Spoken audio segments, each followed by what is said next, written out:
আমরা দেখবো টেবিল এবং লাইন পাই চার্ট করার ক্ষেত্রে কিছু যখন পার্সেন্টেজ ধরনের পার্সেন্টেজ থাকে ওইগুলো কিভাবে করতে হয় এবং টাইম চেঞ্জিং এর ক্ষেত্রে সেন্টেন্স কিভাবে লিখতে হয়। তো আমরা এখানে একটু লাইন দেখতে পাচ্ছি যে 2010 সাল থেকে 2015 সালে কয়লা থেকে উৎপাদিত হওয়া শক্তির পরিমাণ শতকরা 5% থেকে বৃদ্ধি পেয়ে 15% হয়েছে, মানে 15% হয়েছে। এই যে একটা পার্সেন্টেজ মানে কি পেয়েছে 2010 থেকে 2015 মধ্যে 5% থেকে 15%।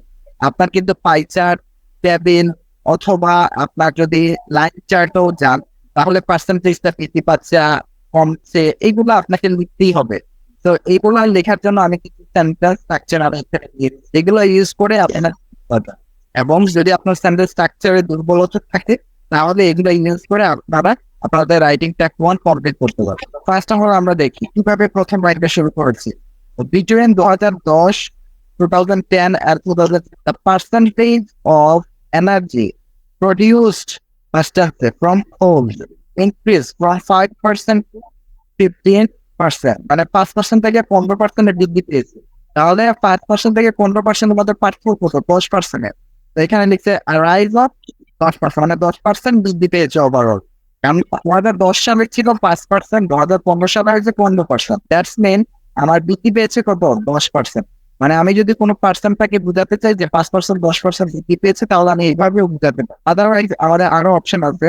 প্রথম বিটুইন 2010 আর 2015 টাইম দেওয়ার পর আমি দিতে পারি দেয়ার ওয়াজ অ্যান ইনক্রিজ, এখানে বৃদ্ধি পেয়েছে the percentage of energy, energy যেটা ওইটা পার্সেন্টেজটা প্রডিউস হয়েছিল কোল থেকে ফ্রম 5% to 10%, 5% থেকে 10% বৃদ্ধি পেয়েছে। মানে 5% ছিল, তারপর যখন 15 হয়েছে মানে কি 10% বৃদ্ধি পেয়েছে। তো এই জিনিসটা কি হবে? 5% থেকে 10% বৃদ্ধি পেয়েছে। আগে বলেছিল 5% থেকে 15% করেছে, যেটার কারণে 10% বৃদ্ধি পেয়েছে। আর এখানে সরাসরি বলে বলছে যে আগে ছিল 5%, এখন বৃদ্ধি পাইছে মাত্র 10%। একসাথে বলছে যে increasing the percentage of energy produced from coal from 5% to 10%।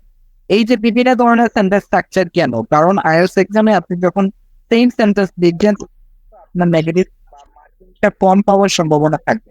তাই প্রতিটা সেন্টেন্স ডিকশনারি লিখবেন, তখন আপনার এক্সামিনার আপনার এবিলিটি বুঝতে পারবে যে আপনার সেন্টেন্স বিভিন্ন ধরনের মেক করার এবিলিটি আছে। বাট আপনি কিন্তু সেম জিনিসটাকে বুঝাচ্ছেন বিভিন্ন লাইনে। তারপর আমরা 3 নাম্বারটা আসি। Between 2010 and 2015 there was a 10% increase, 10% বৃদ্ধি পেয়েছিল the percentage of energy produced on coal to 15%, যেটা 15% এ পৌঁছেছিল। 10% বৃদ্ধি পেয়েছে। এই যে 10% বৃদ্ধি পেয়েছিল, এটা কি বলতেছে? 10% বৃদ্ধি পেয়েছিল যা পড়ছে আমার 15% হয়েছে। যেমন আমরা বলি আমার আজকে 100 টাকা লাভ হয়েছে, আমার সর্বমোট আমি ব্যবসা শুরু করেছিলাম 500 টাকা নিয়ে, তাই আমার সর্বমোট এখন আছে 100। যেহেতু 100 টাকা লাভ হয়েছে তার মানে কি আমি ব্যবসা শুরু করেছিলাম 500 টাকা দিয়ে, এখন আমার কাছে 600 টাকা আছে। এই যে আমি আমার লাভের পরিমাণটা বলার যে সিস্টেমটা, মানে আমার 600 টাকা আছে এটা না বলে আমার 10% লাভ হয়েছে, মানে 100 টাকা লাভ হয়েছে, আমার এখন সর্বমোট আছে কত? 600 টাকা। এই জিনিসটা কি বলেছে যে 10% increase the percentage of energy produced, সর্বমোট আমার এখন 15% হচ্ছে, 10% বৃদ্ধি পেয়ে। তারপর আমি আবার বলতে পারি যে সেম বাংলা অর্থ কিন্তু এটা কি জানেন সেন্টেন্সে রূপান্তরিত হবো। এই 2010 এনার্জিটা প্রডিউস হয়েছিল কোল থেকে, মানে কয়লা থেকে, ফ্রম কয়লা থেকে ওয়াজ 5%, এটা ছিল 5% কত? 2010 সালে। And this increase to 15% in 2015, যে 15 সালে যে এটা ইনক্রিজ বৃদ্ধি পেয়ে 15% হয়েছে। 5% ছিল, ওইটা ইনক্রিজ হয় 15% হচ্ছে। আমরা এইভাবেও লিখতে পারি। দেখেন কত সিস্টেমে কিন্তু সেই সেন্টেন্সটাকে বারবার বিভিন্ন ভাবে রিপিট করা যাচ্ছে। এটা কারণটা হলো এটার কারণে আপনার কিন্তু বিভিন্ন ধরনের লাইন হয়তো আপনার কিন্তু একটা বৃদ্ধি পেয়েছে, আপনি আর থাকবে না প্রশ্নের মতো অনেক কিছু বলতে। কার বৃদ্ধি পেয়েছে, দেন পারফিউম বৃদ্ধি পেয়েছে, অথবা অর্নামেন্টস বৃদ্ধি পেয়েছে। সো সেই ক্ষেত্রে আপনি প্রতিটা ক্ষেত্রে ডিফারেন্ট ডিফারেন্ট লাইন ইউজ করতে পারবেন এবং আপনি আপনার রাইটিংটা কমপ্লিট করতে পারবেন। যদি আপনি এই স্ট্র্যাটেজিটা ফলো করেন তাহলে কিন্তু আপনি যদি সেন্টেন্স নাও পারেন তাও কিন্তু একটা অবরণ লিখে আসতে পারবেন। এটা বেটার দেন আপনার যারা ফরম্যাট ইউজ করে, এটার থেকে আমি মনে করি এটা বেটার, কারণ এগুলা ইউজ করে সেন্টেন্স স্ট্রাকচার গুলো আপনি জানতেছেন, বাট আপনি তো নিজের মতো মডিফাই করতে। এখন আমরা বাকিটা দেখি। এটা পড়েছিলেন যে energy produce whole from whole লিখে দিয়েছে was 5%, 5% ছিল যেটা বৃদ্ধি পেয়ে 15% হয়েছে।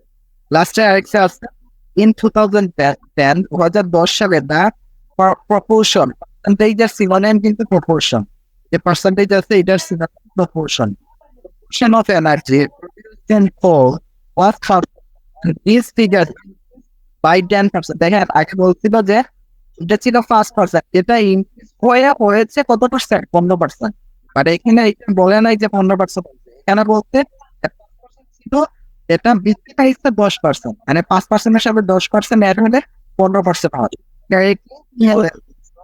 তাই আমি বারবার বলতে না বলে মানে সেম লাইন আমরা অনেক কিছু করে সেম লাইন বারবার ইউজ করি, যে সবগুলোর ক্ষেত্রে আইটেম যদি 5টাও থাকে 5টার ক্ষেত্রে হবে যে 10%, আবার এনার্জি না হলে অক্সিজেন, আবার এখানে ইয়ার বাতাস, সবগুলা ক্ষেত্রে আমরা সেম লাইন ইউজ করি।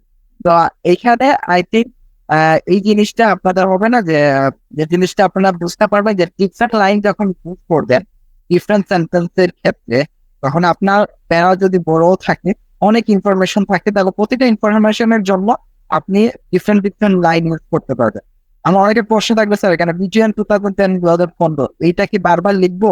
এখানে 3বার লেখা আছে। নো, আমি আপনাদের দেখিয়ে দিয়েছিলাম সালগুলো কিভাবে লিখতে হয়, এখানে আমি দেখিয়েছিলাম আপনাদেরকে কিভাবে সালগুলো লিখতে হয়। From 2010 2015, between 2010 and 2015, over the period of 5 years, on the 5-year period, আপনারা পিরিয়ডের পরিবর্তে চাইলে এইগুলো ইউজ করতে পারেন, ইউজ করে আপনারা সালগুলো লিখতে পারেন। কারণ আমরা জানি পাই চার্ট, টেবিল অথবা লাইন গ্রাফ অথবা যদি আপনি বলেন অন্য যেটাই আছে, সবগুলো তো অনেক সাল থাকে এবং অনেক সালের অনেক ইনফরমেশন থাকে, অনেক আইটেম থাকে। তো এইগুলাকে আপনি এক্সপ্লেন করতে হবে বিভিন্ন সেন্টেন্সের পরিচয়, কিভাবে বৃদ্ধি পেয়েছে, কত বৃদ্ধি পেয়েছে, কত পার্সেন্ট বৃদ্ধি হচ্ছে।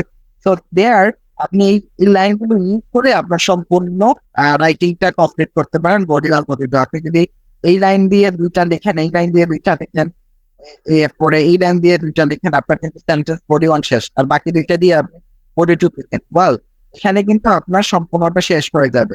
আই থিঙ্ক আপনারা আগে কি বলতে চাচ্ছি বুঝতে পেরেছেন, এবং এইটা এই সিস্টেমটা ফলো করলে এবং ভালো একটা স্কোর আশা করি আপনারা পাবেন।